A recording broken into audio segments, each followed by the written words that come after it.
Salut Joey! Fait que merci d'avoir accepté mon invitation à venir jaser avec moi aujourd'hui. Ça fait plaisir. Merci, Lauriane, de m'avoir invitée.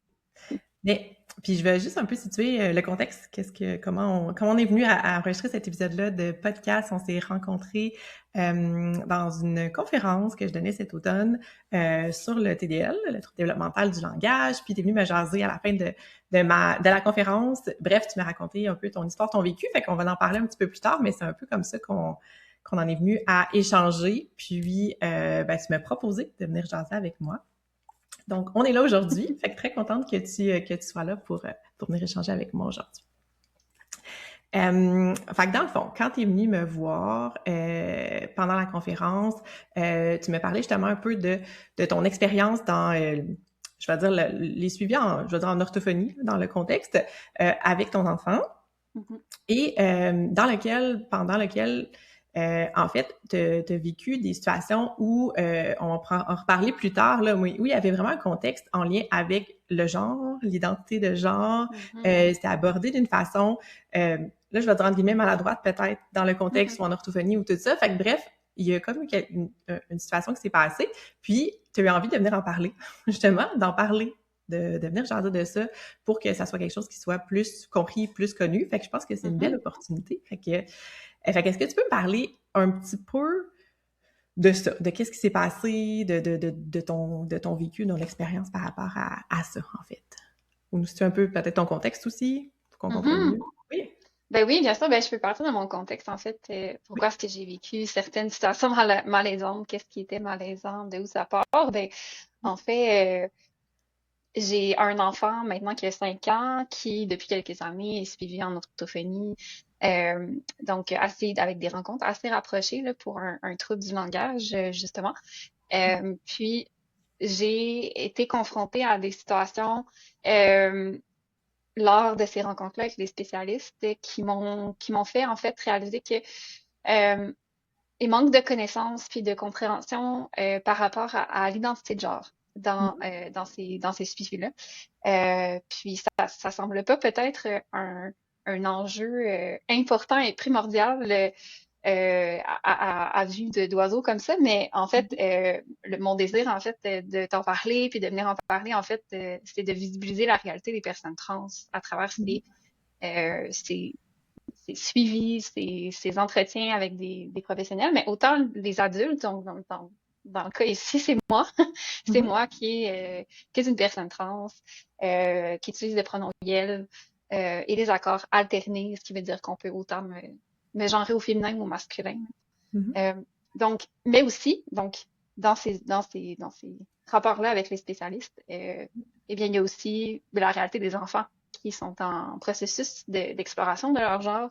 Mhm. Donc, la façon d'aborder le genre dans ces situations-là, ben, elle peut être dérangeante parfois, elle peut être maladroite. Donc, c'est ça a été l'élément déclencheur, je te dirais, de l'écriture d'un zine. On va en reparler, là, mais Mhm. Ouais, c'est un on peu va de là reparler de ton que signe ça vient. tantôt. Ouais. Mm. Super. Puis, est-ce que tu peux nous dire, tu sais, sans aller dans le gros détail, mais tu sais, concrètement, tu sais, quand tu m'en avais parlé, je pense que c'était Mm. des situations aussi, tu sais, puis là, on va parler en orthophonie très typiquement, là, Ouais. on est comme un peu drillé avec tout ce qui est le genre, puis on pratique les pronoms personnels avec les Mhm. il, elle. OK, ben ça, c'est une petite fille, fait qu'on va dire il. Il y a beaucoup ça dans la pratique en orthophonie. Fait qu'il Ouais. y avait un peu de ça, là, dans Oui. une situation comme ça qui est arrivée, là, dans le fond. Oui, ben, il est arrivé des situations que moi, j'ai pris le temps au début de rencontre de mentionner c'était quoi mon pronom, puis les accords, demander à la personne spécialiste de les utiliser avec mon enfant Mhm. pour parler de moi. Puis, il y a eu comme je suis sûre et certain que c'était pas une mauvaise intention, mais il y a Mhm. eu comme des moments où que la personne spécialiste a demandé à mon enfant de dire elle pour parler de moi. Mhm. Puis aussi comme repris mon enfant quand mon enfant désignait sur des cartons de jeu «Ah, le petit garçon va au parc». Il Mhm. faisait sa phrase très très bien, mais là se faisait reprendre parce que mon enfant avait dit «le petit garçon» alors que l'image représentait un enfant avec une robe, par exemple. Mhm. Donc là, la personne spécialiste a dit «Oh non, non, mais non, c'est une petite fille». Et là, de voir comme mon enfant avec des points d'interrogation dans les yeux, Ah.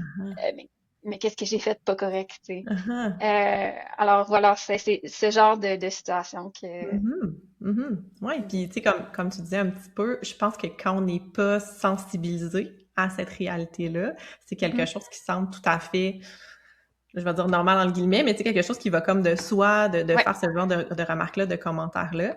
Fait que je pense que de là, l'idée d'en parler, puis de sensibiliser les gens à tout ça. Fait que dans le fond, on va Mhm, prendre le temps ensemble d'un peu décortiquer un peu c'est où est-ce qu'on en la situation un petit peu actuelle, de clarifier un petit peu c'est quoi les contextes. On a parlé d'identité de genre, je pense que c'est peut-être même pas clair pour tout le monde. Ça l'est de plus en plus, mais quand même, je pense qu'on va prendre le temps ensemble de démystifier tout ça, puis de parler un petit peu de ben, qu'est-ce qu'on peut faire concrètement pour soutenir puis aider puis tout ça. super, Super. très bon plan de Bien. match. Cool. Fait que dans le fond, c'est ça. Ben en fait, tu sais, c'est ça. Je pense qu'on en a glissé un petit peu un mot, mais je pense qu'il y a un peu les malaises ou qu'est-ce qui va se passer, ça peut être relié, entre autres, à un manque, justement, de connaissances. Est-ce que c'est ça que je vais dire que tu remarques, ou c'est quoi le rôle le fait que les gens manquent de connaissances sur le sujet? Qu'est-ce que ça a comme impact ou comment Mhm. ça se passe concrètement? Oui, ben moi je remarque que surtout par rapport aux enfants, là, on a beaucoup de préjugés par rapport à leur capacité à comprendre les concepts de genre, en fait. On Mhm, pense que ils sont trop jeunes pour comprendre, ils sont trop jeunes pour comprendre, mais mhm, souvent euh, en fait, les études démontrent que les enfants vers l'âge de 2 à 3 ans, c'est assez jeune, hein, mhm, vont commencer à être capables de reconnaître les dimensions du genre, donc remarquer les différences.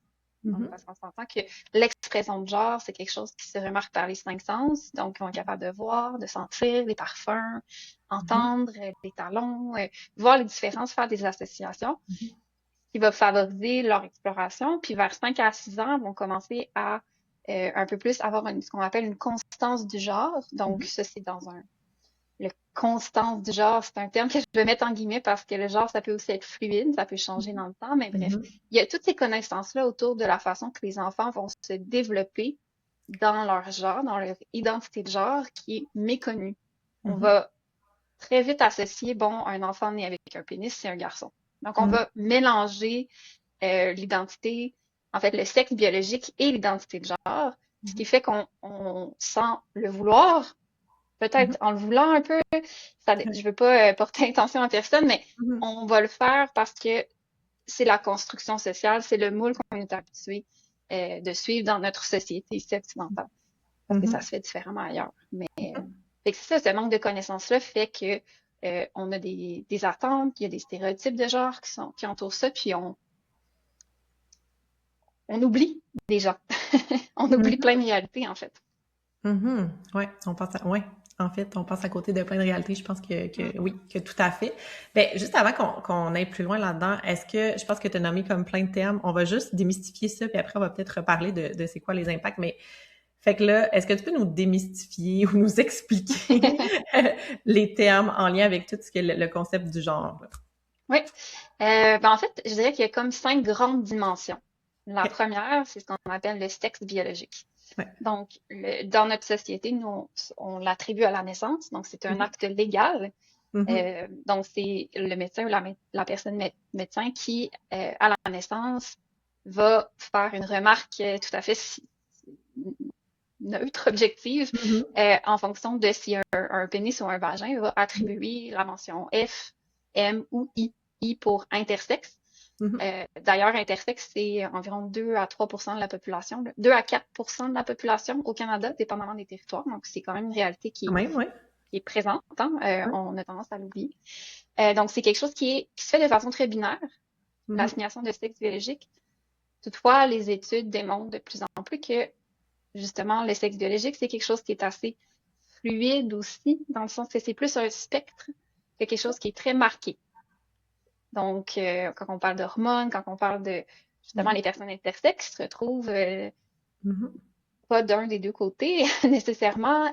Donc, tout ça aussi, ça peut être moins marqué. OK. Ensuite, donc, on a le sexe biologique. On a ensuite le genre, Mhm. qui, dans notre société, s'attribue automatiquement en même temps que le sexe Mhm. biologique. Donc, Mhm. comme j'ai dit tout à l'heure. Toutefois, ça, c'est quelque chose qui est très propre à notre culture, parce que dans d'autres cultures, par exemple, culture autochtone, le genre va être pas assigné à la naissance. OK. On va attendre que l'enfant s'exprime par lui-même pour nommer son genre. OK. Puis dans d'autres cultures aussi à travers le monde, là, il existe plein d'exemples de ça. OK. Il y a aussi des cultures où il y a plus que deux genres Uh-huh. possibles, Uh-huh. qui sont accueillis et égales, je Uh-huh. pourrais dire. Uh-huh. Donc, voilà. Ensuite, on a ce qu'on appelle l'expression de genre, qui va être comment est-ce qu'on s'exprime dans notre identité de genre.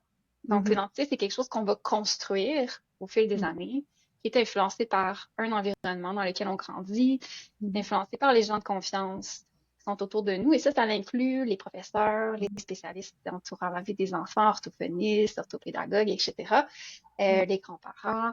Donc, l'environnement va nous aider à façonner notre identité. Donc, Ouais. c'est vraiment quelque chose qu'on construit Ouais. socialement. Donc, l'expression, c'est comment est-ce qu'on va exprimer ce genre-là. Donc, ce qui veut dire, par exemple, je parlais tout à l'heure ça doit être perceptible par les cinq sens. Donc, ça va être comment qu'on s'habille, les couleurs qu'on va mettre dans nos cheveux, les bijoux qu'on va porter, le style qu'on va... Ça peut être des façons qu'on exprime notre genre, mais Mhm. encore là, ça veut pas dire que quelqu'un qui porte une robe est Mhm. une femme, par exemple, parce Mhm. qu'une personne d'identité non-binaire, par exemple, pourrait décider de porter une robe, mais ça ne veut pas nécessairement dire qu'il y a une association à faire due à ce qu'on a vu, Ouais. ou entendu, ou senti, bref, etc. Donc voilà, les trois premières. Et ensuite, on a l'attirance sexuelle, qui est parfois l'attirance romantique, qui est parfois mélangée dans tout ça, parce que, veux Mhm. pas, on est quand même issu d'une société qui a tendance à être un peu hétéronormatif, ça veut dire penser que tout le monde est hétéro. Mhm. Donc, on va aussi parfois faire des associations avec le genre. Donc, Mhm. tu as une apparence féminine, donc clairement, tu vas être attiré par des gens qui ont une apparence masculine, tandis que c'est pas nécessairement le cas. Donc, Mhm. c'est important aussi de différencier ça. Voilà, Mhm. voilà. Parfait. OK. Fait que ça, c'est bon. Fait que là, ça en est plus clair. Puis là, euh, quand tu parlais un petit peu tantôt de, justement, tu as parlé de personnes peut-être non binaires. Quand on se Mhm. parlait avant notre entrevue, tu parlais de genre, tu sais, il y a comme des Oui. expressions comme ça qu'on entend souvent. Est-ce que tu peux nous Mhm. démystifier un petit peu? Oui, Transgenre tout à fait. aussi, puis pour certaines personnes, c'est clair, mais peut-être pour d'autres, non. Fait que, Oui, mais en fait, quand on parle de personnes cisgenre, ça s'écrit C-I-S, ça, moi, genre, j'ai tout dit 6, collé. t'as vu? Fait que mon Ouais, erreur, c'est que si genre. Oui, vas-y. cisgenre, mais en fait, on peut dire une personne cis. C'est bon, on OK. va utiliser OK. comme Bon. le raccourci. J'étais pas si dans le champ que ça. C'est bon. Non, non, pas du tout. Ben, une personne cis, en fait, parler de cisgenre, c'est un adjectif. Donc, c'est pas une identité. Dans le OK. sens que c'est pas non plus une insulte. Dans le Mhm. sens que c'est un adjectif qui définit euh, les personnes qui s'identifient au Mhm. genre qui leur a été assigné à la naissance. OK. Parfait. Mhm. Donc, quand on parle d'une femme cisgenre, ça veut dire que c'est une femme qui est née femme, Mhm. qui s'identifie à cette identité-là, Ouais. qui construit son identité à partir de là. Ouais. Tandis que quand on parle de personnes transgenres, trans, c'est un acronyme qui peut être utilisé pour parler de transition, de transformation. Mhm. Donc, trans est utilisé beaucoup, c'est un préfixe, je Mhm. crois. Oui, c'est un Je suis pas préfixe, très bon en oui. linguistique, mais je pense que c'est un préfixe. Donc, quelqu'un qui ne s'identifie pas, en fait, au genre assigné à la naissance. Mhm. Donc, quand on parle de personnes transgenres, donc c'est deux catégories, si on veut dire, là, personnes Mhm. cisgenres ou transgenres, Mhm. eh bien, dans les personnes transgenres, il y a différentes réalités. Il y a des gens qui vont s'identifier comme non-binaires, par exemple. Donc, Mhm. non-binaire, ça peut être une personne qui s'identifie autant à l'identité femme qu'à l'identité homme ou à aucun des deux. Mhm. Il y a des personnes agenres, donc qui s'identifient à aucun genre. Il y a des personnes demi-filles, par exemple, qu'on appelle demi-garçons, qui parfois se sentent garçons, des fois pas du Mhm. tout. Donc là, c'est une liste qui peut continuer longtemps. Là. Ouais. D'ailleurs, dans les Ouais. unes, j'ai fait une petite énumération, mais ça se trouve Ouais. aussi facilement sur les Ouais. internets. Ouais. Mais il existe différentes réalités. Là. OK. Parfait, Voilà. super. Bon, ben déjà, je pense que d'entendre les mots puis ouais, c'est ça, de mieux comprendre la distinction de tout ça, je pense que c'est super important. Mhm. Je reviens un petit peu à comment ça se passe actuellement, là, je vais dire plus largement Mhm. dans la société, mais qu'est-ce que ça a peut-être comme impact quand les personnes ont une mauvaise connaissance ou comprennent pas ou qu'est-ce que ça a comme impact? T'sais, autant, j'allais dire, autant Mhm. on pourrait dire pour toi comme adulte, mais pour les personnes adultes que, mettons, Mhm. les enfants dans lesquels on va un Mhm. peu imposer ça, qu'est-ce que ça fait? Qu'est-ce que tu Oui, remarques? ben, comme plein d'autres discours dominants, en fait, qui vont favoriser une réalité, ben, en Mhm, fait, quand on continue à répéter ce même discours dominant sans se questionner sur qui qu'on invisibilise, qui est pas inclus dans ce discours-là, ben, ça favorise, en fait, l'impression qu'on est différent les uns des autres, puis mhm, qu'on n'est pas unis, qu'on n'est pas un. Puis mhm, là, bon, on pourrait aller loin, mais je pense que ça, c'est à la base de plein de choses. C'est à la base de guerres, par exemple. C'est à la base de plusieurs discriminations, formes de discrimination. C'est à la base de beaucoup de violence, de croire qu'on est différent, que l'autre est autre, qu'il n'est pas nous. mhm, Donc, je pense qu'il y a un des gros enjeux systémiques de pas être conscientisé dans le système, là, dans les discours qu'on va répéter ensuite dans nos services, dans l'éducation, de pas ouais, être conscientisé ces réalités diverses. En fait, on perpétue des oppressions. mhm, On parle l'éducation qui n'est pas assez inclusive, par exemple, ben, on va opprimer sur la base du genre, ça va être violent. Il y a des gens qui vont en subir des conséquences. Donc, mhm, euh, ça va occasionner des troubles de santé mentale. Il y a plein de statistiques là-dessus qui sont assez alarmantes aussi, là. mhm. Mais justement, qui manquent de visibilisation des réalités qui sont pas dominantes, ben ça perpétue des oppressions. Mm. OK.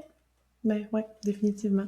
Mhm. Puis, dans le fond, si on revient, parce que oui, comprendre ça, c'est une chose. Après ça, j'ai envie de t'amener un petit peu de on fait quoi?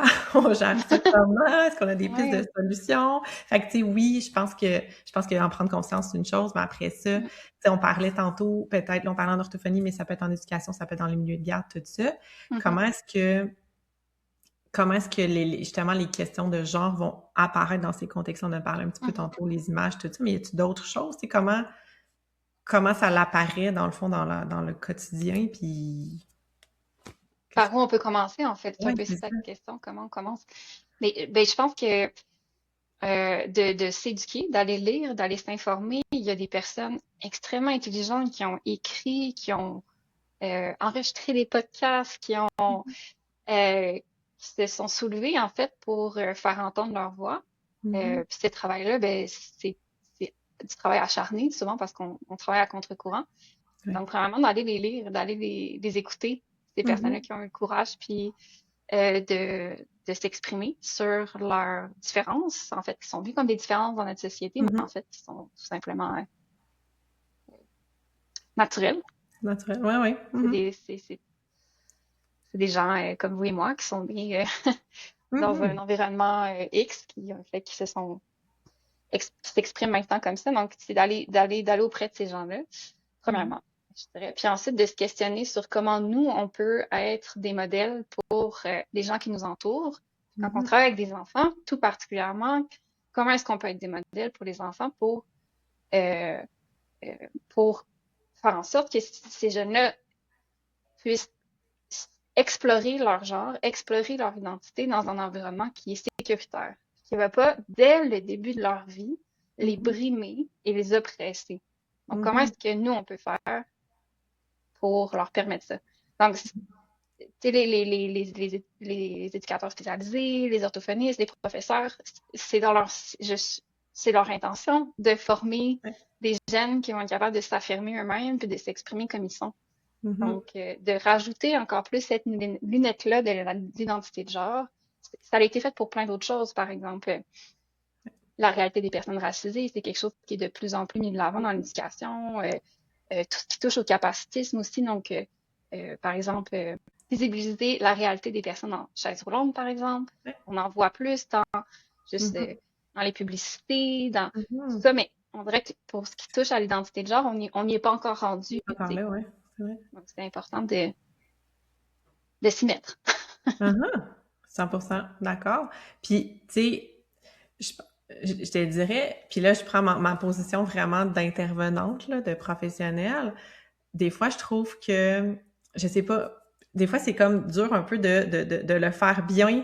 Tu sais, des fois, on a l'impression qu'on veut peut-être le faire, mais qu'on est un peu maladroit, tu sais, Mhm. au même titre que pour les personnes racisées ou les personnes qui vivent en situation de handicap, tu sais, on veut être là, on veut qu'ils soient représentés, par exemple, dans le matériel qu'on utilise, dans les images, mais en même temps, on Mhm. veut pas être comme pas too much, mais tu comprends? Il y a Ouais, comme, ou ouais. le faire de façon maladroite, puis que là, finalement, c'est pire que ça l'offense la personne. Tu sais, comme, il y a comme, Mhm. je pense il y a aussi, c'est ça, un certain malaise ou un inconfort à Mhm. essayer, mais pas savoir trop quoi faire, puis tout ça.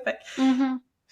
En tout cas, tu sais, je pense qu'il y a un peu de ça autour. Puis, mettons, tu sais, je sais pas, est-ce que justement, t'as des situations, t'en as parlé un petit peu tantôt, mettons, avec une image, mais tu sais, j'essaie de voir, moi, mettons, comme orthophoniste, je travaille avec un enfant, qu'est-ce que je peux faire pour que, justement, pour prendre en considération cette réalité-là sans que ça devienne, je sais pas si tu Ouais, vois ce que je veux dire. je vois ce que tu veux dire. Mais je pense qu'il y a beaucoup de choses qu'on peut faire individuellement, OK. qui vont être considérés comme des petits gestes qu'on peut faire à tous les jours. Je vais faire un parallèle avec l'écologie. Oui. Euh, c'est un Oui. gros problème, Mhm. l'état de notre planète en ce moment. Mais tous les jours, quand je choisis de mettre des choses au recyclage ou de prendre mon vélo ou de prendre l'autobus pour aller au travail, Mhm. je fais des petits gestes qui ont un gros impact si on Mhm. est tout le monde en train de les faire. Mhm. Bien sûr, pour qu'il y ait des gros impacts et que ça change et qu'on se sente de moins en moins mal à l'aise, on n'est pas trop sûr de qu'est-ce qu'on fait. Mhm. Avant de, je vais arrêter là, un moment donné avec ma métaphore, promis, mais avant de commencer à recycler, il y a, il y a des gens qui faisaient ça avant même que ce soit popularisé, le Mhm. Oui, je recyclage. comprends. Tu comprends? Donc, ça prend aussi des mouvements de masse, de la Mhm. concertation. Mhm. Donc, c'est là mon point, c'est oui, il y a plein de choses, et je vais y venir, mais il y a plein de choses qu'on peut faire individuellement, Ouais. des actions qu'on peut prendre, des initiatives, Mhm. mais ça prend aussi sur un plus large, sur une échelle plus large, ça prend de la Mhm. concertation, ça Mhm. prend des changements systémiques. Mhm. Donc, voilà, ça c'est une chose. Mhm. Je suis pas bien positionnée pour recommander quoi faire en termes de concertation, mais en action concrète qu'on peut faire en tant que spécialiste, ben, ça peut être, là je vais donner des exemples très concrets, Ouais. mais par exemple, avec les jeux qu'on fait avec un enfant lors d'une séance en orthophonie, ben, ça pourrait être de justement choisir différentes images qui Mhm. sont moins genrées. Fait que ça pourrait être de renouveler le stock Mhm. d'images. Clairement. Ça peut commencer par là, hein. Mhm. Renouveler le stock de jeux. Je sais que c'est souvent lié à du manque de financement. On voudrait acheter plus de jeux, mais on n'a pas l'argent. Mais Mhm. si on peut pas, ben on pourrait colorier les Mhm. personnages de différentes couleurs, les modifier nous-mêmes, partager ça avec son cercle à travers son équipe, Mhm. créer des nouvelles banques d'images ou de jeux. Ouais. Mais ça peut commencer aussi juste on part de qu'est-ce qu'on a, puis on change notre langage. Mhm. Fait dire avec l'enfant dès le début, OK, regarde, ici, on va dire que c'est une fille. Ici, on va dire que c'est un garçon. Ici, on va dire c'est juste une personne. Mhm. Donc, ça peut être euh, d'inclure différents pronoms, Mhm. changer son vocabulaire, en fait. Ça peut Mhm. commencer par là. Si un enfant, par exemple, je reprends l'exemple que j'ai eu avec mon enfant qui s'est fait reprendre sur le genre d'un personnage, mais Mhm. ça pourrait être d'ouvrir la conversation à ce moment-là avec l'enfant. Mhm. Ah oui, euh, pourquoi est-ce que tu dis que c'est une fille? Puis, Mhm. ou ça peut être une option pour aller vérifier sa compréhension. Est-ce que, est-ce que ça cache autre chose? Par exemple, si un enfant dirait un chat au lieu d'un chien, il y a peut-être quelque chose d'autre en arrière de ça. Et là, je suis Mhm. pas spécialiste du langage, Mhm. mais je comprends aussi qu'il y a des nuances à faire, puis il y a un travail d'expert de votre côté que moi, je peux pas me prononcer là-dessus, mais il y a une façon d'aller valider. Est-ce que c'est tout simplement dû au fait que l'enfant a une perception différente du genre que moi en tant que Mhm. spécialiste? Donc, aller valider cette information-là. Euh, donc, voilà, quelques petits exemples. Ouais, mais dans le fond, tu sais, c'est un peu revenir à de pas prendre pour acquis que c'est, tu sais, des fois, on va dire c'est une erreur dans le sens où il n'a pas compris le concept, entre guillemets. Ouais. Comme tu disais, mettons un chat, un chien, c'est un peu ça, tu sais, l'enfant, il a peut-être pas compris la nuance entre les deux. Mais dans ce cas-là, c'est pas nécessairement juste parce que c'est pas nécessairement, il a pas compris, c'est peut-être que sa façon de comprendre, elle est différente, ou que Exact. dans son, je sais pas, dans sa Mhm. conception, dans sa compréhension, fait que, tu sais, de pas prendre pour acquis que c'est une erreur, tu sais, parce que souvent, on va C'est voir ça ça. comme une erreur, Mm. alors que ça l'est pas nécessairement, en tout cas. Mhm. Bref. Mm. Parfait, super.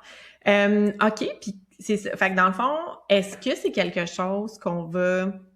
Ben, je réponds, je pense, en même temps à ma question, que j'allais dire qu'on va parler directement, ouvertement aux enfants, ou on l'inclut dans notre façon, juste dans notre façon de communiquer, cette genre d'ouverture-là, ou c'est des choses qu'on peut aborder? Tu veux dire dans un contexte de suivi en orthophonie? Ben, dans un Juste contexte, en je pense que général. dans un contexte professionnel, comme tu me disais, ça peut être, tu sais, on peut juste comme le questionner, comme tu disais un petit peu, ben, Mhm. OK, pourquoi tu penses ça, ou quelque chose comme Mhm. ça. Qu'est-ce qui te fait penser ça? Puis encore une fois, tu sais, mettons, là, je te pose la question vraiment très ouvertement, là, mettons que l'enfant, c'est ça, c'est un personnage très avec une expression de genre très féminine, tu sais, mettons une robe puis tout ça, puis par exemple, il dit, je sais pas, on va dire il ou quelque chose comme ça. Fait que ça, tu sais, dans le fond, il demanderait, OK, mais comment, qu'est-ce que tu poserais, Mhm. mettons, comme question? Peut-être de comparer deux personnages, en fait, et dire, ah, regarde, là, t'as dit que c'est un garçon, puis là, t'as dit que c'est une fille. Je veux juste que tu m'expliques pourquoi, parce que souvent, moi, j'aurais pas dit ça. Moi, j'ai Mhm, une perception différente de leur genre. Peux-tu me dire pourquoi? mhm, Peut-être une question un peu trop complexe, là, mais mhm, la rendre plus simple, mais partir de soi. Ah, mhm, moi, j'aurais vu quelque chose d'autre. Donc, ça l'ouvre le dialogue. mhm, Puis là, on peut voir, par exemple, il dit, ah, ben en fait, je me suis trompée, ou je sais pas, ou ben oui, tout le monde peut porter une robe. Tu sais, il y a plein de réponses mhm, possibles à cette question-là. Puis là, dépendamment de notre niveau d'aisance, on peut ouvrir là-dessus puis dire, justement, dire, ben en fait, tout le monde peut porter des robes, ou mhm, ça définit pas c'est qui on est, ou mhm, euh, voilà, mhm. ça peut être une façon Ah d'y aller. ouais. Mais je pense qu'une autre technique aussi qui peut être intéressante, ce serait euh, en entrée de jeu, tu sais, de voir ça un peu comme un jeu, en fait, Ouais. aussi. On pourrait se dire, OK, avant de commencer, Ouais. on va décider, on va leur donner des noms. Tu sais. Mhm, Déjà là, ça mhm, peut stimuler quelque chose, ou bien on pourrait, dès la première rencontre, d'aborder le sujet des pronoms, des mhm, accords, de se présenter soit en tant que spécialiste en mhm, disant, voici moi, je m'appelle Joey, mon prénom c'est Yael. Euh, Puis là, si l'enfant est un peu confronté, sait pas trop ce que c'est, on peut expliquer. Tu sais. mhm, Puis ensuite, on ouvre la conversation, peut-être premièrement aux parents mhm. pour qu'ils se présentent. Moi, ça m'est jamais arrivé de me faire demander mes pronoms Ouais. dans des rencontres avec des spécialistes. Pourtant, c'est super important. C'est moi qui vais l'amener parce que je veux qu'on se réfère à moi de la bonne façon. Mais Ouais. donc, d'ouvrir, de poser la question, c'est une façon de se Ah, présenter. ah, ah, Puis ensuite, poser la question à l'enfant et ah. d'accepter si l'enfant dit je sais pas. Mhm, Je sais pas, c'est correct. T'es pas obligé de le savoir. Ça peut mhm, changer d'une fois à l'autre. Donc, si mhm, l'enfant, comme par exemple, moi, mon enfant est rendu à 5 ans maintenant et euh, dit ouvertement depuis quasiment un an qu'elle est un garçon et une fille. Donc, il y a mhm, des jours qu'elle va demander qu'on dise ah, je veux qu'on dise belle aujourd'hui. mhm, Donc, ça change de jour en jour. Donc, mhm, ça peut être important aussi dans le suivi en fonction de la personne qu'on a devant soi, mhm. de poser la question. Ouais. OK. Mhm. Super. Puis, C'est une tu sais, question aussi oui, vas-y. importante que de demander c'est quoi ton nom, tu sais, au final. Ouais.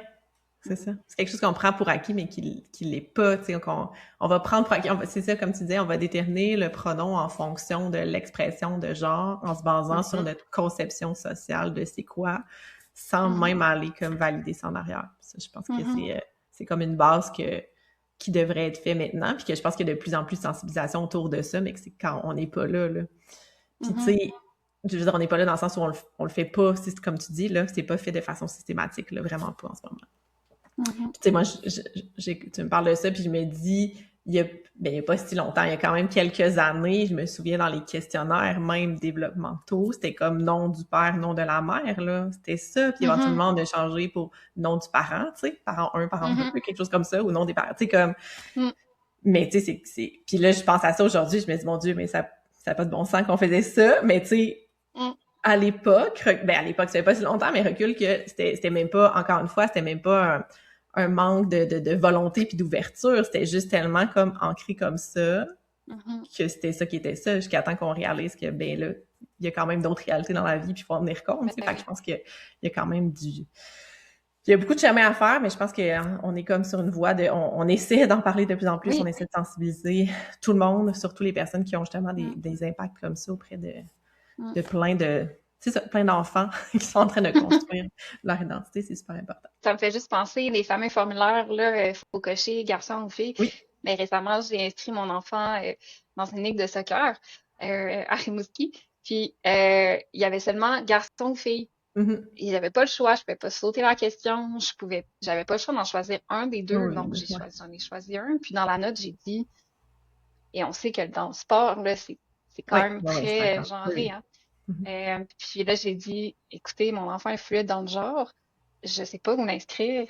Puis, je- est-ce qu'on peut se parler? Est-ce qu'on peut s'appeler à ce sujet? Finalement, on m'a pas appelé. On a juste pris celui que j'avais coché, puis Ouais. mon enfant a été mis dans ce groupe-là. Puis quand j'en ai parlé avec mon enfant, je lui ai dit, hey, dans quel groupe est-ce que tu aimerais aller? Tu sais, je pense que tu vas être obligé de choisir si tu vas aller jouer avec les garçons ou les filles. Mhm. Très comme, ah, mais Ouais. pourquoi faut que je choisisse? Pourquoi qu'on Mhm. joue pas tout le monde ensemble? À 5 ans en plus déjà, de se faire poser cette question-là. Mhm. Et finalement, elle dit, ah ben je vais aller jouer avec les garçons parce que les garçons sont meilleurs. C'est ouh! Ouais. Et je veux dire, mon enfant grandit dans un environnement où on n'a pas ce genre de discours-là. Mhm. On, on adresse ça dès que ça vient et j'ai été extrêmement surprise d'entendre ça. Je veux dire, ça fait juste 6 mois que mon enfant va à l'école, puis c'est déjà un stéréotype qui est bien ancré, Mhm. là. Donc, en tout cas, on a du travail à faire, mais Ouais, on a trouvé à c'est faire. intéressant de voir c'est où que ça peut popper, justement, ces problématiques-là. Juste, Mhm. OK, dans quelle toilette je vais? Mhm. Quand il est arrivé à l'école aussi, ça a été une question, bon, je vais dans quelle toilette? Puis sa professeure lui a dit, ben, va dans celle où tu te sens le plus à l'aise, avec qui tu te sens le mieux. Mhm. Des fois, elle va dans la toilette des filles, des fois des garçons. Mhm. Mais sa professeure était au courant parce qu'on lui en avait parlé Ouais. lors de la rencontre avec au début de l'année.